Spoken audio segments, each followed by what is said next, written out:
उन्हाळ्याच्या सुट्ट्या संपून नियमित शाळेला सुरुवात झाल्यानंतरही बालकांचा मोफत आणि सक्तीचं शिक्षण हक्क अर्थात RTE प्रवेशाचं गुऱ्हाळ सुरूच आहे.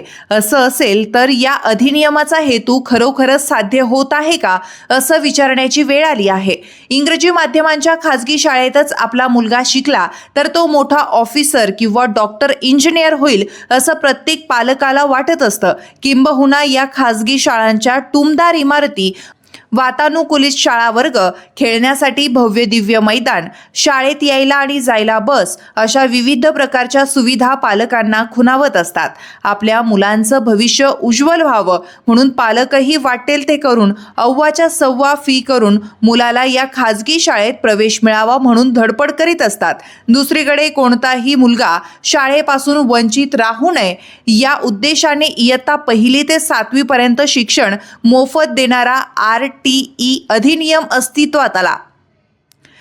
या अधिनियमानुसार इंग्रजी माध्यमांच्या खाजगी शाळांमध्ये आर्थिक दुर्बल घटकातील पालकांच्या पाल्यासाठी 25% जागा राखीव ठेवणं बंधनकारक आहे. या जागांवर संबंधित घटकातील पालकांच्या मुलांना प्रवेश दिल्यावर इयत्ता 1ली ते 7वी पर्यंतची फी सरकार शाळेला देत असतं. वरकरणी दिसायला हे सगळं साधं सरळ वाटत असलं तरी खरोखरच त्याप्रमाणे होत आहे का हा मात्र संशोधनाचा विषय आहे.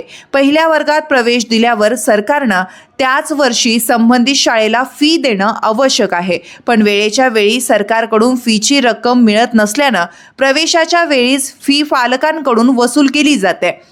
आता मुलांच्या शिक्षणाचा विषय असल्यानं पालक तोंड दाबून बुक्क्यांचा मार सहन करीत असतात. अधिनियमाला हरताळ फासण्याचा हा झाला पहिला भाग.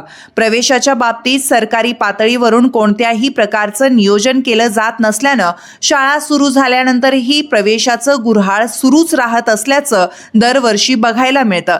चालू शैक्षणिक वर्षही त्याला अपवाद ठरलं नाही. जिल्ह्यातील 394 शाळांमध्ये 5,673 जागा राखीव ठेवण्यात आल्या होत्या. तब्बल 17,542 अर्ज प्राप्त झाले होते. उपलब्ध जागा आणि प्राप्त अर्जांची संख्या जास्त असल्यानं लॉटरी काढण्यात आली. 10 एप्रिलला पुण्यात ही प्रक्रिया पार पडली.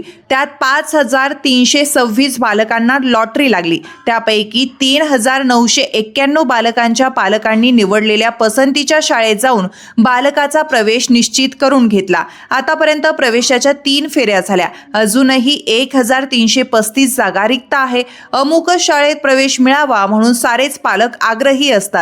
हेच कारण जागा एवढ्या मोठ्या प्रमाणात रिक्त राहण्यामागे सांगितलं जात आहे.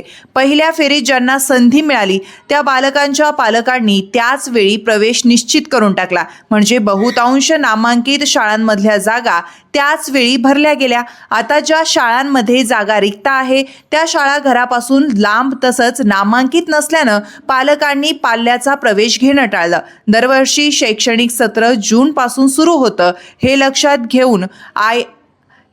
घेऊन RTE प्रवेश प्रक्रियेचं नियोजन होणं गरजेचं आहे. जून आधीच प्रवेशाचं सोपस्कार पार पाडणं आवश्यक आहे. पण शाळा सुरू होऊन 15-20 दिवस होत असतील आणि प्रवेशाचं गुऱ्हाळ सुरू राहत असेल तर हा ढिसाळ नियोजनाचा भाग म्हणायला हरकत नाही असं तज्ज्ञ सांगतात.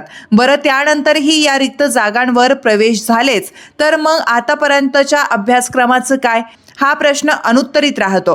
म्हणजे मुलं शिक्षणापासून वंचित राहू नये असा या अधिनियमाचा हेतू असला तरी त्यालाच हरताळ फासण्याचं काम पद्धतशीरपणे सुरू असल्याचं लपून राहत नाही.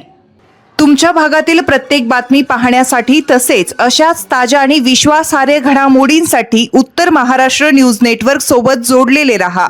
सोबतच फेसबुक, इंस्टाग्राम आणि यूट्यूबवरही आम्हाला लाईक आणि शेअर तसेच सबस्क्राईब आणि फॉलो करायला विसरू नका.